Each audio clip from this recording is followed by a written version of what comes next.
Was it cold-blooded murder or just self-defense? Let's find out.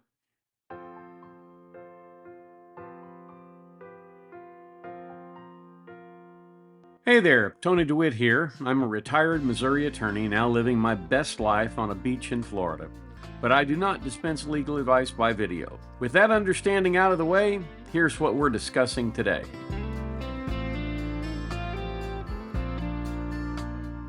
Today we're in the Colin Griffith case in Florida, and it arises in Polk County, where we have one of the best sheriffs in the country there, Grady Judd. And before we get too far into the opening statements, I thought it might be useful to hear a little bit about this from Sheriff Judd, back when Colin Griffith was arrested. A cold-blooded murder of a 39-year-old mother by her 17-year-old son. And it's not just a singular murder, but as we got into the investigation, we found that about a year and a half, maybe a year and 8 months, 9 months earlier, he murdered his father in Oklahoma. So let me tell you about this. It all started on September the 8th, which was this last Sunday, when we got a 911 call from Colin Griffith, who's 17 years of age. And here's what he said. He said he and his mother had a very long fight, and she fell on a knife and killed herself. And she's bleeding from the neck. He didn't say she killed herself, said he's bleeding from the neck. So our 911 operators appropriately were giving them instructions on how to do life-saving techniques. When the deputies arrived, he met the deputies outside, and he was calm, cool, collected, not upset, and he had blood on him. They are now trying this 17-year-old man for murder. It seems that Colin Griffith has a tendency to murder parents. He only has two, and both of them are gone, and both of them at his hand. I'm not really sure how they snuck that into evidence, but I'm sure they'll make it clear at some point during the trial. Now, opening statements are supposed to tell a story. They're supposed to be a compelling story of how something happened. Whether it's a medical malpractice case or a murder, there's a beginning, a middle, and an end to the story. And the story always has a theme. In the case of a murder, the theme is usually what this bad person did to another good person. All right, good morning, ladies and gentlemen. It was a Sunday evening, September 8th of last year, in Auburndale, Florida. And it was at that time that the defendant viciously and savagely unleashed his full fury and hatred towards his mother upon her, when he stabbed her with such force that the knife went shooting through her neck muscles, through her esophagus, through her trachea, through her thyroid cartilage, and shot out the other side of her neck. You will hear and see that as this happened, she began to bleed, and bleed profusely through the huge gash in her neck. While she bled, the defendant was there and watched as the blood came out of the huge hole in her neck. You're going to hear that he was there as he watched the blood and the life drain from her body until she took her final breath and was officially dead. You're also going to hear that this was exactly what the defendant meant to do, and that this is exactly what the defendant had thought about doing and had wanted to do for quite some time. So much so that he told multiple people, including multiple Charlotte County Sheriff's Office deputies and his own grandfather, the father of the defendant's mother, Kathy Griffith. His name's Robert Willantis. You're going to hear from him. He'll fly in from New Mexico, and he'll tell you about those haunting statements that the defendant made. And you're going to see that exactly what the defendant said he wanted to do and said that he would do, he accomplished on the night of September 8th of last year.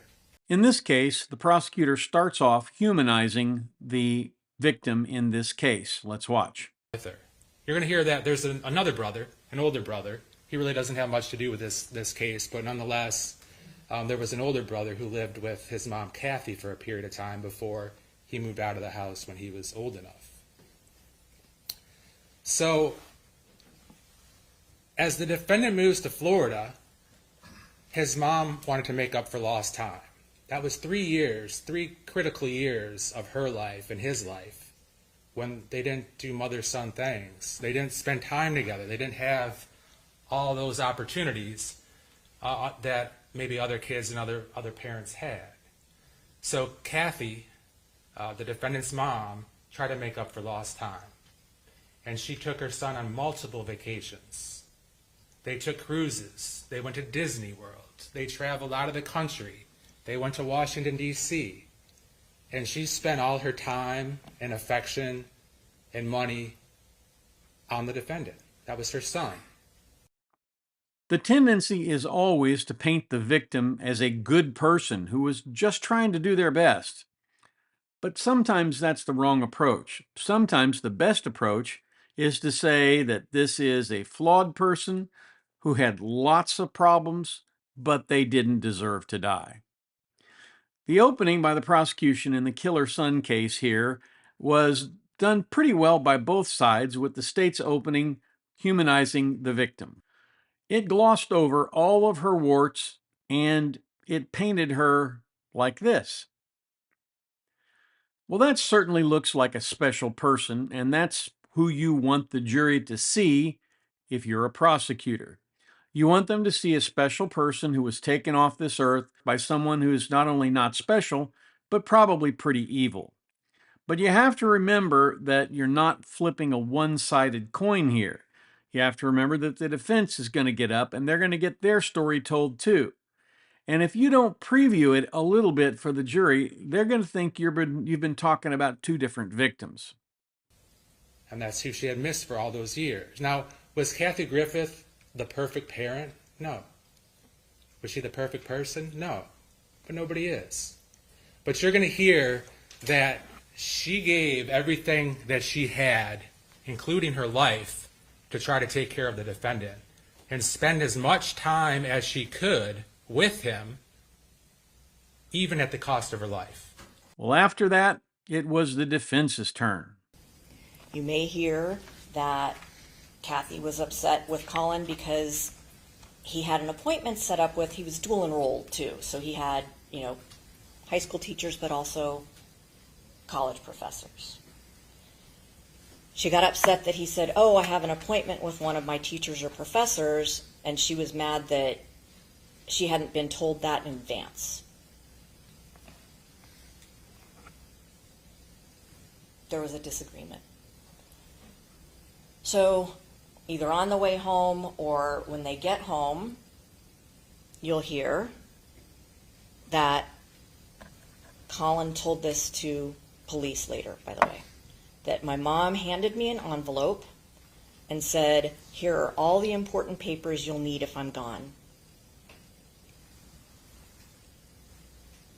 Then they are inside the house, and Kathy got her gun.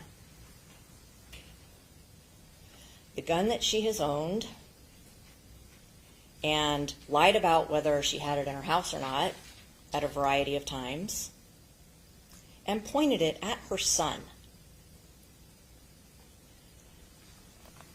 and said that she was going to either shoot him or herself or both. And then she handed the gun to Colin and said, "Just shoot me." She's ordering him around the house At one point sends him outside and says, when you hear the pop, you can come back in. Makes him sit down outside her bedroom, cross-legged. When he didn't want to sit cross-legged, she said, you're going to sit cross-legged, with the gun pointed at him, while she sits on the bed. At some point, Kathy, I guess, decided not to go through with whatever her plan was.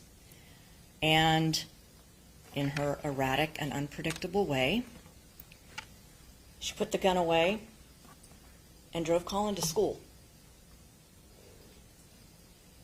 So Colin goes straight to his teacher and says, my mom just pulled a gun on me. She threatened to kill me. She threatened to kill herself. I'm scared. Were we talking about two different Kathys? That was sort of what I was wondering at the close of the defense opening statement. It sounded as though the victim here was not a very nice person. Sort of this person as opposed to the other nice-looking person. Naturally, it really doesn't matter whether she was a wonderful person, a nice person, or just really kind of a wretch. She didn't deserve to die. We don't condone killing people who are just bad people. The prosecutor here did mention that the defendant was very smart, and I think the evidence in this case is likely to prove that out. Now, you might wonder if there would be a cost associated with that kind of opening statement and the character assassination that's in it. But the defense is aware of a couple of psychological principles that apply particularly to opening statements. And one of them is primacy, and the other is recency. What you hear first and what you hear often is what you tend to believe. She gets a chance to take a few bricks off the load in her opening statement, and that's what she attempted to do. We'll have to wait to the end of the trial to figure out if any of this was effective.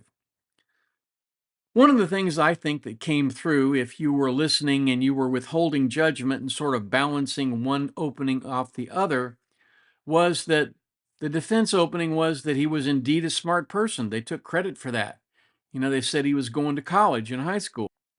So isn't it possible that he planted the seeds that he was going to be attacked by his mother in the minds of a lot of different people, including his grandmother and the sheriff's deputies? And he always said that if he was attacked, he would have to defend himself. The statements the jury will hear from the defense will all be from Colin. There'll be statements that Colin made to his grandmother, statements that he made to the deputies, statements that he made to the teachers. But no one around saw her pull a gun or point it at Colin. But there were two independent witnesses to the precursor to the murder. So around 5 o'clock, these two ladies, Sally Bell and Nancy Jones, independently, they're just at their houses. They see Kathy and they see the defendant, and they're having an obvious argument. They also see that Kathy is not doing anything violent to the defendant, but she's animated, and the defendant is animated. And then they saw the defendant grab his mom by the hair and start dragging her from the driveway carport into the house. And as that happens, Kathy is telling her son, Colin, stop, let go, let go. Let go of me, you're hurting me. And that's the last that those two neighbors saw of Kathy Griffith. That's the last anyone would see of Kathy Griffith alive. Several years ago, I was watching a football game back when I actually watched NFL football. And I even forget who was playing, but the quarterback ran a play that resulted in like an 89-yard touchdown. Great pass.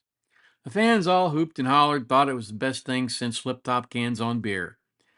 Then, when his team got the ball back, after the other team went 3 downs and out, he ran the same play again. This time the pass that he threw was intercepted and it was run back for a touchdown by the other side. That's the problem with running the same play twice. People get wise to it. And that is, I think, what the defense will find here. This fellow killed his father in Oklahoma and claimed that it was self-defense.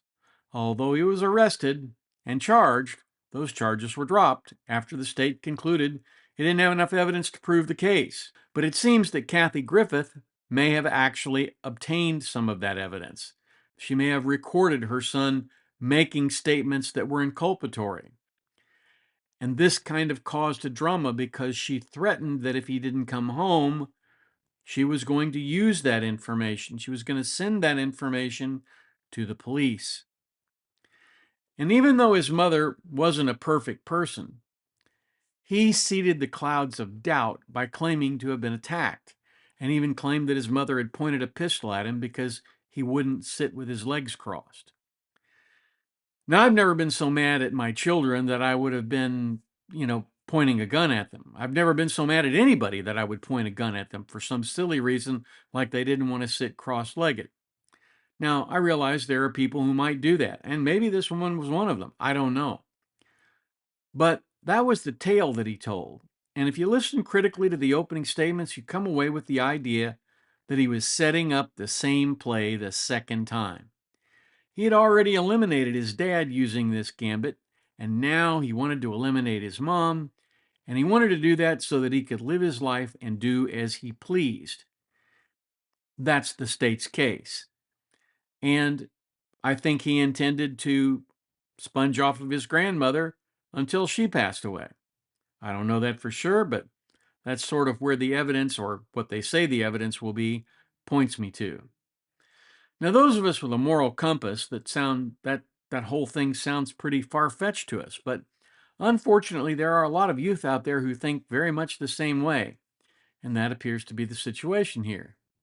The state, however, did an excellent job in its opening statement, laying out most of the foundation for the evidence that it's going to be presenting, and also giving a little preview for where the defense was going to go. There'll be more to come on this one. Stay tuned, and thank you for watching this video. Thanks for watching my video. If you have a request for me to cover a topic, please send me an email to the address above, and in the subject line put video request. If you have comments, drop them in the comments down below. If you found the content worthy, please consider subscribing. Since I started doing this work, I have always asked listeners to consider doing just one kind thing every day to make somebody else smile or make their life better in some way. Please consider doing that. It makes the world a better place. Now, YouTube has some suggestions for other videos of mine you may find interesting.